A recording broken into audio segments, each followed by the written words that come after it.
3장 시작하겠습니다.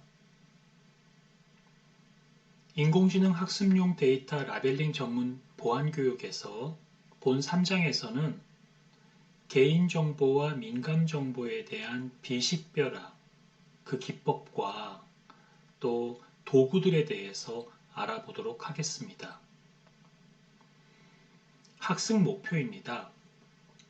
우선 수집된 데이터로부터 개인정보와 민감정보에 대한 개념을 가지고 개인정보와 민감정보를 이용한 인공지능 모델에 대한 사례를 살펴보아서 이런 게 개인정보구나. 이런 모델의 사례에서 생각해 본다면 수집할 때, 정제할 때 어떻게 해야 되겠구나 라는 것들을 배우는 것입니다.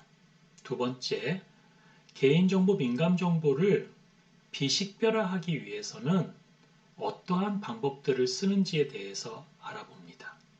세 번째, 실제 비식별화 도구가 어떤 형태로 구성되어져 있고 어떤 사이트로부터 다운받아서 보는지에 대해서 살펴봅니다. 자, 그러면 조금 구체적으로 들어가 봅니다. 개인정보 개념 공부하고 이러한 정보를 이용한 AI 모델이 어떤 건지를 보게 되면 여러분들께서 인공지능 학습 데이터셋을 구축할 때 이런 모델을 이용해서 서비스가 나올 가능성이 있기 때문에 이게 개인정보가 될 수 있겠구나 라고 하는 생각들을 가지는 그런 힘을, 생각의 힘을 얻을 수 있을 거라고 생각하여서 사례부터 본 겁니다.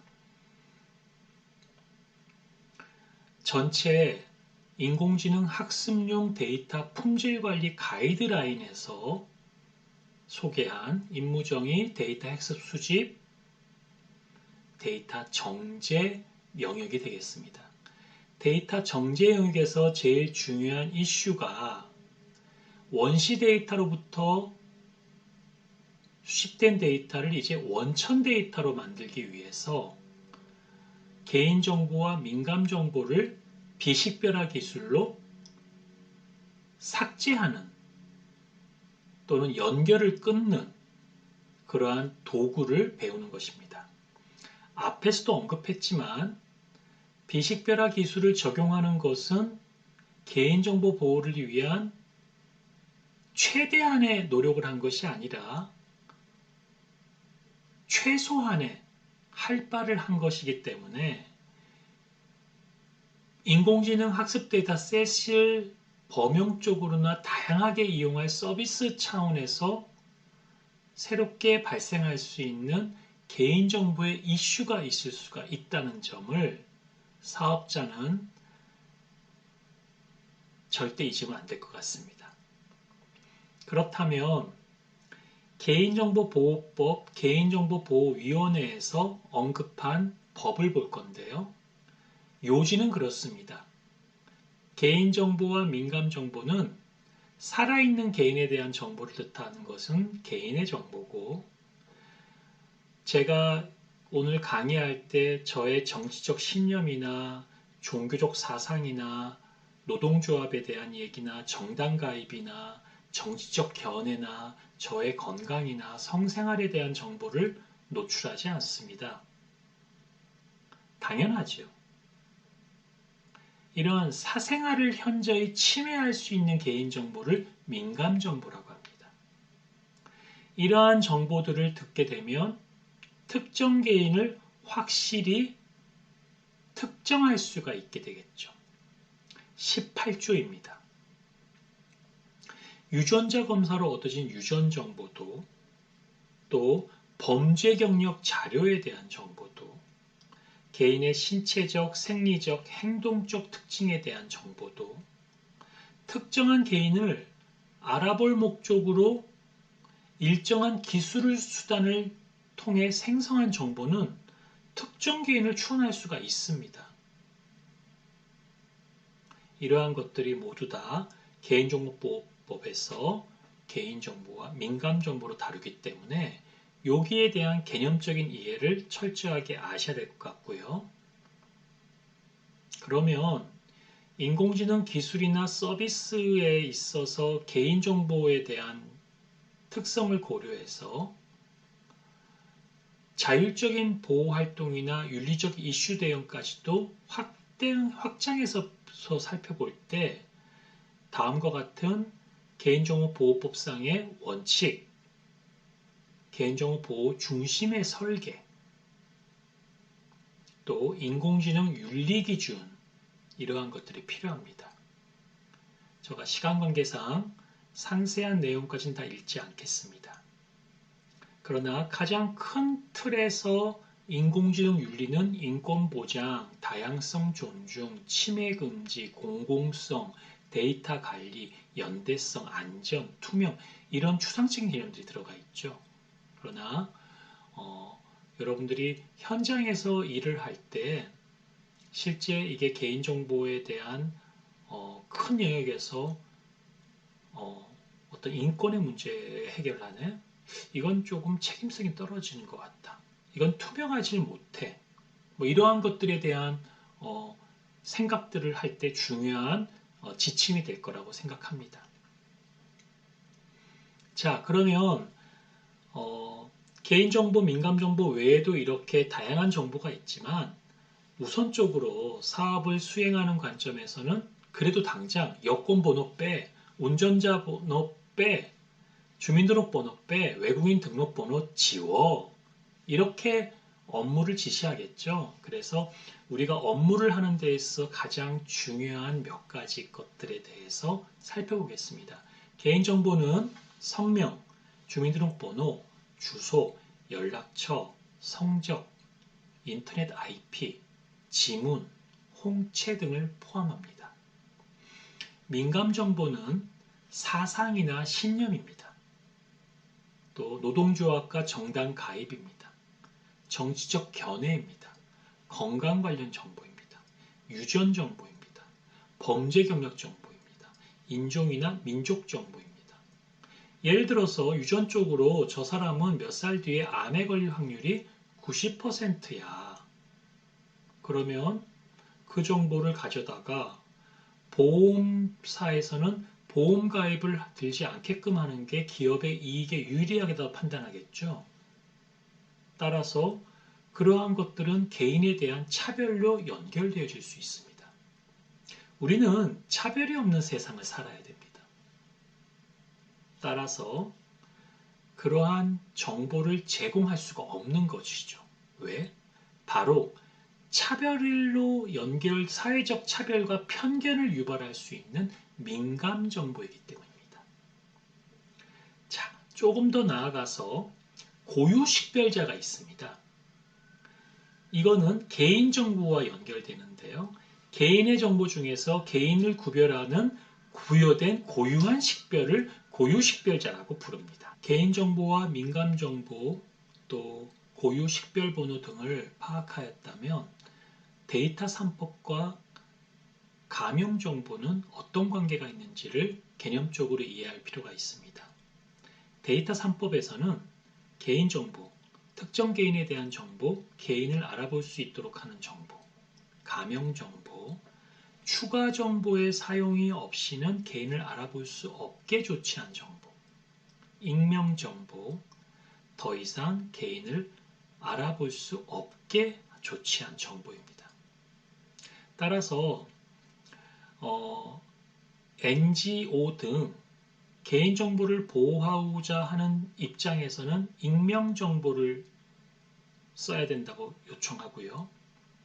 기업 입장에서는 감염정보를 이용해서 다른 정보와 결합하여 특정 개인을 알아볼 수 있도록 하는 어느 정도 완전히 삭제되지 않은 정보를 가지고 맞춤 서비스를 하려고 합니다. 그러한 갈등 관계가 있고요. 데이터 3법에서 다루는 개인정보, 감염정보, 익명정보의 차이점은 아래 표와 같이 김철수라고 되어 있으면 그 사람의 이름을 지웠습니다. 그래서 38세만 썼습니다.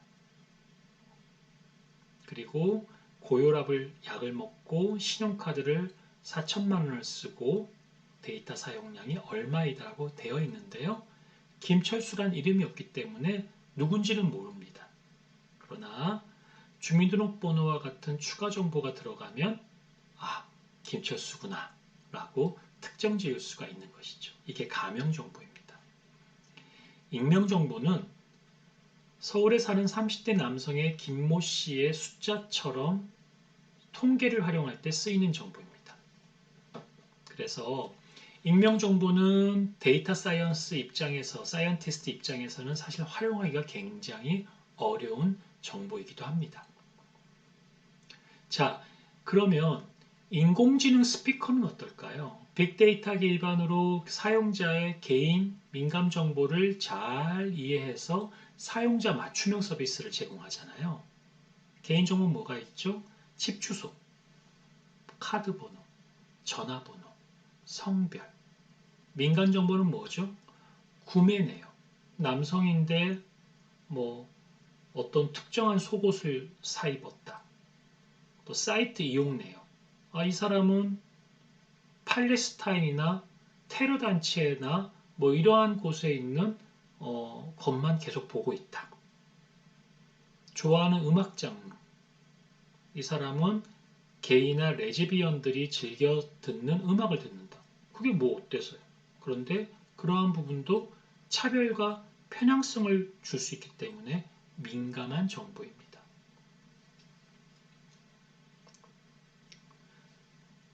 위메프나 이러한 것에서는 개인화 모델과 빅데이터 조합으로 어떤 사용자의 어떤 성향을 갖는지를 알게 해주는 그런 어떤 맞춤 쇼핑을 해주는데 이때 AI를 하죠. 그래서 이 사람의 개인 선호 이력이나 개인 활동 이력, 뭘 클릭하고 뭘 사고 그런 걸 기반으로 A라는 상품을 보면 B나 C라고 하는 다른 상품을 추천하면 이 사람이 많이 살 것이다. 이 사이트를 벗어나지 않을 것이다. 라는 것을 AI가 해줍니다. 그런데 이때 어떻게 나의 어떤 이런 좀 성향을 알았지? 내가 짜장면을 좋아하는 걸 어떻게 알았지? 뭐 이런 거예요. 또 여성 같은 경우는 어떤 좀 예민한 날들을 얘들이 맞춰가지고 필요한 어떤 위생용품을 추천한다. 불쾌하죠. 불쾌하죠. 그것까지 네가 알아야 돼. 그렇죠? 그래서 AI 쇼핑에 있어서 맞춤형 서비스는 고객에게 굉장히 편리함을 주는 거지만 사실은 민감한 정보를 포함할 수가 있다는 겁니다. 그러면 이러한 정보들을 비식별화하는 방법에 대해 살펴볼 건데요. 이 부분은 조금 표의 내용도 많고 읽어야 될 부분이 많아서 제가 내용을 읽는 식으로 조금 진행할까 하는데요. 여러분들 조금 어려울 수가 있으니까 조금 더 집중해서 봐주셨으면 합니다. 개인정보와 민감정보는 그러면 활용하지 못하느냐? 그렇지 않습니다. 데이터를 삭제하거나 비식별화시킨 다음에 보안, 정보가 유출되지 않도록 하면 됩니다. 그러면 개인정보를 비식별한다는 것은 무엇이냐? 개인정보에서 개인을 식별하는 요소를 제거하는 겁니다. 그래서 그것만 보았을 때는 특정 개인을 알아볼 수가 없는 거예요. 식별자를 삭제하면 프라이버시 모델 기반의 추론을 방지할 수가 있습니다. 또 정보에 포함되어 있는 개인정보의 일부 또는 전부를 삭제하거나 다른 정보로 대체해서 다른 정보와 결합해도 특정 개인을 식별하기 어렵도록 합니다. 그래서 뭐 이러이러이러한 얘기를 들어보니까 저 친구가 범인이네, 저 친구였네 얘기가 이건 뭐예요? 추론한 거죠. 추론되지 않도록 하는 기술적 조치예요. 또 A라는 정보를 들었는데 B라는 정보를 결합하니까 저 친구 맞네. 바로 식별할 수 있죠. 그렇게 되지 않도록 하는 일련의 조치예요. 그럼 어떤 조치가 있을까요? 이렇게 합니다. 계획 단계, 구축 단계, 운용, 활용 단계예요. 계획 단계는 사업수행 계획서를 쓸 때 개인정보 포함 여부와 구체적인 사항, 개인정보보호법상의 의무와 권고에 대한 자문 실시, 또 개인정보 보호 관리를 위한 이행 점검 조치, 또 주관기관과 참여기관이 지능정보원에서 시행하는 개인정보 보호에 대한 교육도 이수해야 됩니다. 또 심각한 위반 사업이 발생했을 때 관련 법령과 규정에 따라서 협약이 해지되거나 사업 참여가 제한되는 불이익이기 때문에 이 부분은 신중하게 살피고 철저하게 지켜야만 합니다. 구축 단계에서는 데이터를 수집할 때부터 개인정보가 포함되지 말아야 됩니다.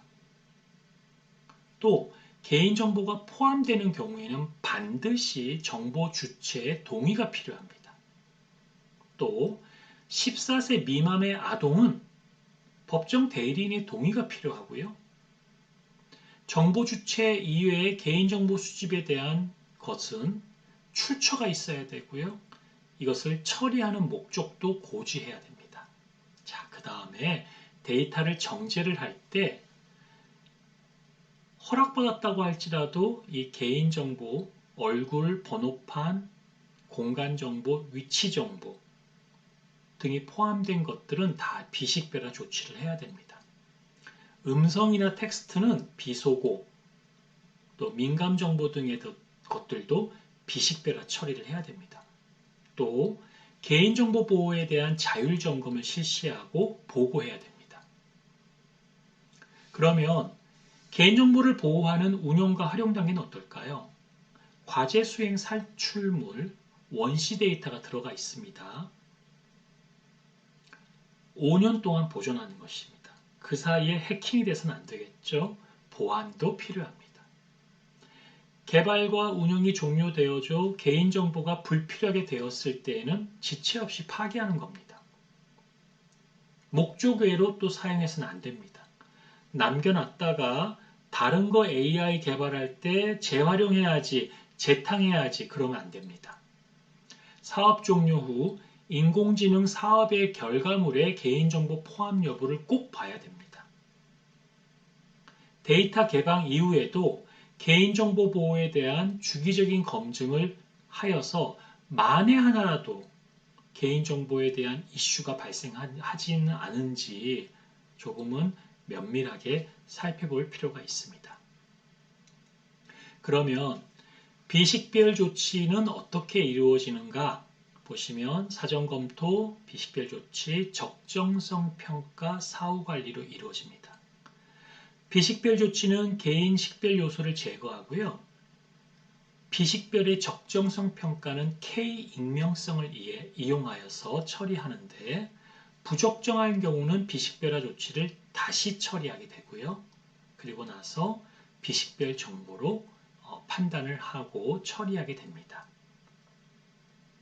그러면 비식별은 어떻게 하는 걸까요?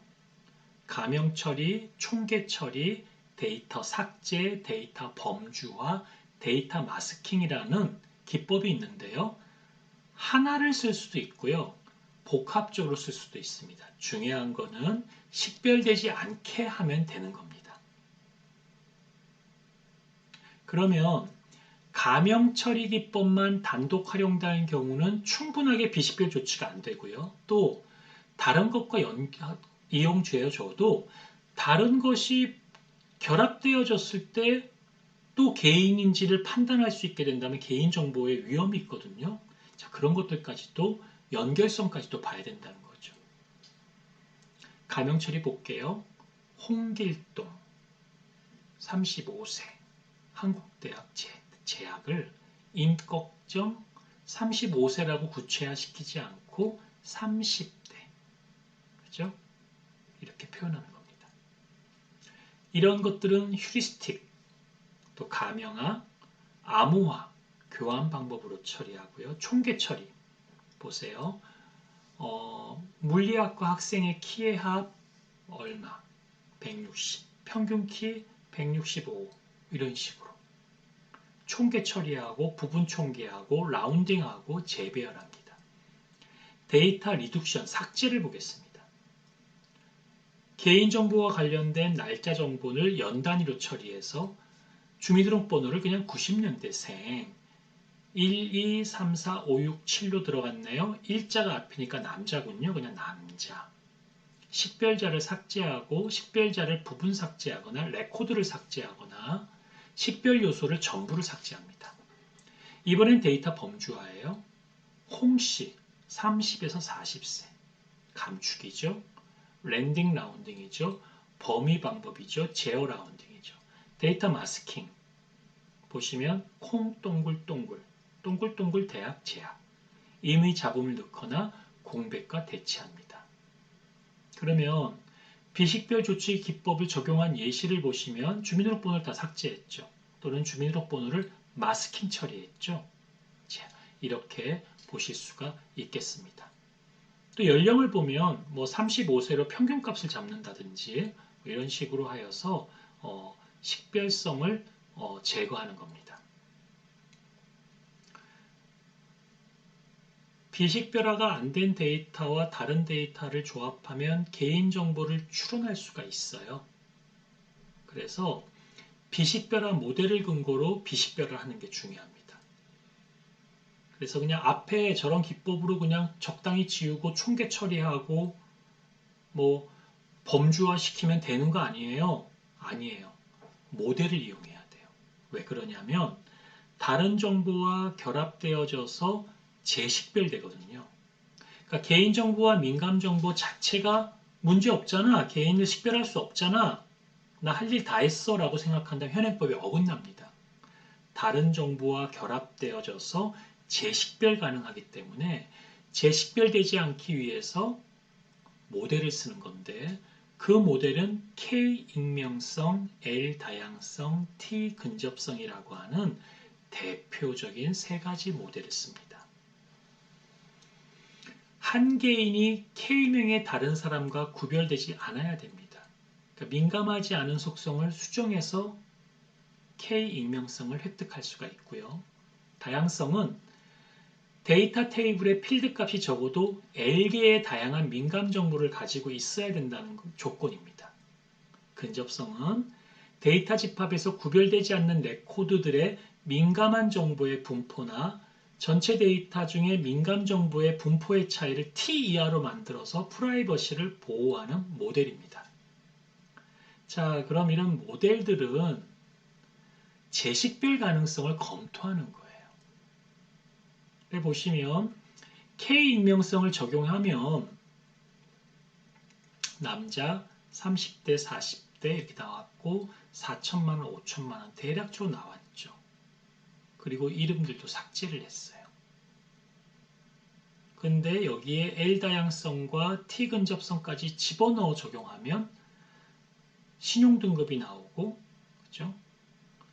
F는 대전에 30의 재혼이 되는 거죠. 그 EQ 카운트 값이 쭉 나옵니다. 그래서 T 근접성 적용을 위한 원본 데이터와 원본 데이터의 3다양성을 적용한 데이터의 모습을 지금 두 개를 비교해 보시면 이렇게 나타나고요. 다음을 보시면 K 익명성을 보겠습니다.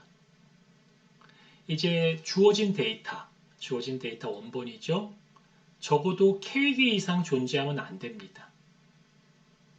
그래서 개인을 식별할 수 있는 데이터를 삭제하는 거예요.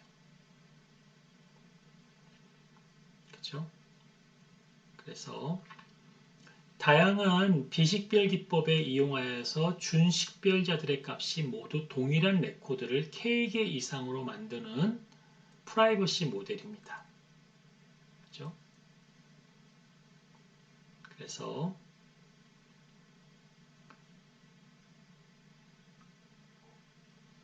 연결 공격을 보겠습니다. 공개된 정보를 통해서 특정 개인을 추론하는 것입니다. 여기 보면 위암이니까 이 사람의 이러한 공개된 정보와 선거 임명부와 결합해서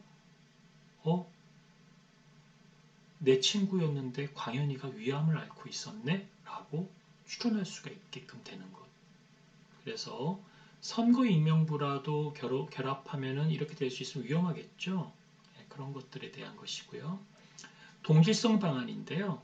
비식별화된 정보와 공개된 정보를 통해서 개인을 추론하는 겁니다. 그래서 기관지염, 그죠? 여기 숫자가 있죠. 우편번호. 그 우편번호를 맞추고 M을 맞추고 31을 맞추니까 O자는 뭐 모르겠지만 이 사람 기관지염 걸렸네. 세찬이가 알 수 있겠죠. 예. 그래서 병원의 의료 데이터와 결합한 예입니다. 동질성 공격입니다. L 다양성입니다. 하나의 데이터 그룹에는 적어도 L개의 다양한 민감 정보를 가지고 있습니다. 그래서 K 익명성의 취약점이 동질성 공격, 배경식 공격 아까 보았죠? 그런 공격에 취약해요. 그래서 이거를 보완하기 위해서 L 다양성을 넣은 겁니다. 그래서 레코드들이 적어도 L개의 서로 다른 민감 정보를 가져야 돼요. 그 민감 정보 자체가 다양한 겁니다.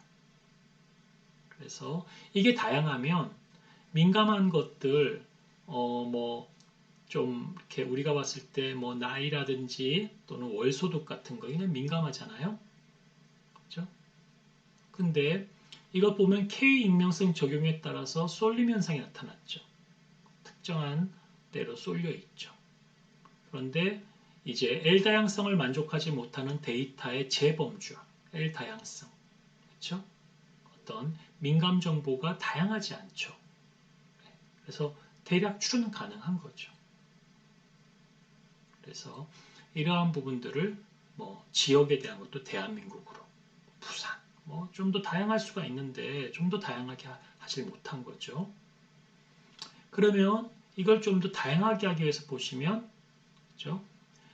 서울 여자 20대는 모두 월소득이 3, 4천으로 동일한 민감한 값을 가지고 있죠. 보죠. 서울, 부산, 그렇죠? 여자, 서울 여자 20대, 그렇죠? 3, 4천이에요. 똑같아요. 예민한 거. K 익명성에 의해서 개인 식별이 불가능한 거죠. 모두 동일한 속성으로 인해서 개인에 대한 민감 정보를 식별할 수가 있어요. L 다양성은 L개 이상의 다양한 것을 가져야 되니까 이 조건을 만족하지 못해서 동일 집단 내의 데이터 레코드에서 제거를 합니다. 이렇게 그냥 제거해버린 거예요. 이게 이제 데이터를 L 다양성 때문에 이 데이터를 삭제해버린 거죠. 지금 이렇게 별표 체크가 되어졌잖아요. 네. 다양하지 못하니까 삭제한 겁니다. 그렇게 하니까 이제 그 데이터 이용 목적, 분석, 데이터 양에 따라 삭제하는 데이터 비율이 다르겠지만 이렇게 민감 정보는 삭제해서 L 다양성을 만족하지 못하는 없애는 방법으로 K 익명성의 부족함을 메꿀 수가 있다. 그렇다고 해서 모든 게 다 완벽하지는 않습니다. 정보가 특정한 값에 쏠려 있어서 L 다양성을 제공하는 비식별화 데이터가 프라이버시를 보호하지 못해요. 네, 그냥 뭐 이게 보면은 다 위암, 기관지염, 감기로만 되어 있잖아요. 그러니까 연결되어졌어요. 광현이를 식별했어요. 그럼 광현이는 뭘 중에 하나예요? 위암, 기관지, 감기 중에 하나 걸린 거예요. 네. 코로나 전국에 코로나에 걸린 거예요. 뭐 이제 이렇게 되는 거죠. 에이즈가 위험할 때 하다고 생각했을 때 에이즈에 걸린 거예요. 뭐 에이즈, 코로나 한 두세 가지밖에 없는 거예요. 다양하지 못해서. 이런 문제가 있습니다. 유사성 공격이 있어요. L 다양성을 제공해도 프라이버시를 보호할 수가 없습니다. 유사하잖아요. 질병들이. 다양한 질병이 있어야 안전한데 다양하지가 않잖아요. 위염, 감기, 기관지염. 또 위궤양, 급성위염, 만성위염 다 똑같은 위예요. 네. 그래서 기관지염, 폐렴, 위염이면 종류가 좀 다양하니까 앞에 것보단 훨씬 더 안전하다고 보는 겁니다. 유사성 공격으로부터 안전하게 할끔 해야 되겠죠. T 근접성을 보겠습니다. 그 L 다양성 모델을 만족하는 테이블이 동질성 공격에 취약하죠. 그래서 동질 클래스를 구성하는 레코드가 민감한 속성값이 있으면 서로 비슷한 의미를 가지죠. 폐렴, 폐암, 기관지염. 모두 패와 관계인데요. 그러면 원본 테이블과 동질 테이블이 민감한 속속값의 분포가 얼마나 가까운지. 그래서 EMD가 그죠? 0과 1 사이일 때, 이하일 때 T 근접성을 만족하는 겁니다. 그러니까 너무 가까우면 안 되겠죠. 그죠? 원본 테이블을 T, 익명화한 테이블에 어떤 동질 클래스를 EC라고 할 때, 그렇죠? EMD는 T와 EC인데 T보다 작아야 되겠죠. T 근접성을 만족하는 겁니다. 자, 그렇게 보시면 되겠습니다. 그러면 이러한 것들을 이용해서 실제로 어떻게 비식별을 하느냐 중에 하나인데요. 자동차 번호판 비식별화 대상이죠. 그래서 뿌옇게 만들었습니다. 또 어떻게 해요? 모자이크로 만들었어요. 검정색으로 덮었어요. 근데 어떻게 해요? AI 기술이 너무너무 좋아졌어요. 복원해요. 인공지능이. 그럼 어떡하죠? 바꿔요, 이제는. 번호가 123, 4568인데 11과 11로 바꿨죠? 무작위로 대체했어요. 152, 3108. 다른 그림으로 덮어버렸어요. 그래서 이런 경우는 불특정 대상의 개인정보 유출 위험이 존재해 훨씬 더 안전하다고 볼 수 있겠습니다. 어노미머스, 익명 넷에서 비식별화 대상과 비슷한 데이터를 학습시켜서 데이터의 비식별화 모델을 설계할 수 있고요. 보면 오리지널이 있고 원본이 있고 블러링, 뭉갠 게 있고, 그쵸? 뭐 이런 식으로 한 게 있습니다. 페이스북을 볼게요. 다양한 포즈, 표현, 조건, 패색에서 성능 저하가 최소화되도록 모델을 설계했어요. 눈, 코, 입, 눈썹은 변경하고 입술 모양, 조명, 피부톤은 보존하는 모델을 구성했어요. 연속된 프레임에서 깜빡이고 시각적인 인공 왜곡을 보정하는 그런 효과가 있습니다. 자, 그러면 비식별화 도구에 대해서 알아볼 건데요. 다음과 같은 도구가 있습니다. 데이터 어노미네이션 툴입니다. 대부분 텍스트 기반의 비식별화 도구를 제공하거나 일부 데이터는 돈을 받아요. 그런데 영상 비식별화를 지원합니다. 그래서 다운로드는 여기에 있고요. 제가 이 교환을 만들면서 최근에 홈페이지를 방문해서 다운로드 할 수 있도록 하였습니다. 가장 많이 씁니다. 또 이미지 처리에도 많이 쓰고요. 50개의 특징과 수백만 개의 레코드를 사용 가능하도록 해줍니다. 기억력 상실이라고 하는 그 재미난 사전적 의미를 가지고 있는 오픈소스 도구예요. 대부분 텍스트 기반의 비식별화 도구를 제공하거나 일부 데이터는 유료인데요. K-익명성과 KM 익명성을 지원하고 비식별화 강도를 조정할 수 있는 계층 구조로 되어 있고요. 이 사진처럼 데이터셋도 있고요. 온라인 버전이 존재하고요. 깃허브에 오픈소스가 많지 않은 단점이 있어요. 그래서 기억력 상실이라는 이게 그 병명이에요. 그래서 데이터에 대한 기억력 상실이다. 그래서 데이터를 지운다. 익명성을 갖게 한다. 그렇죠? 그 뜻으로 이제 이 도구를 장명한 것 같습니다. SDC 마이크로인데요. 대부분 텍스트 기반의 비식별화 도구를 제공하거나 일부는 유료이고 영상 비식별화를 제공합니다. 그래픽 유저 인터페이스가 포함되어져 있고요. 보시는 바처럼 또 R 패키지로 제공하는 비식별화 도구입니다. 그래서 깃허브에 공개된 오픈소스도 최근에 방문하였으니까요. 여러분들 본 강의가 마치면 이 클릭을 눌러서 해당 사이트를 방문하셨으면 좋겠습니다. 이상으로 인공지능 학습용 데이터 비식별화 관련되어진 개인정보와 민감정보를 다룬 3장의 내용을 마치고요. 잠시 뒤에 라벨링 전문 교육에서 인공지능 데이터 관리에 필요한 보안에 대한 4장 학습을 시작하도록 하겠습니다. 잠시 뒤에 뵙겠습니다.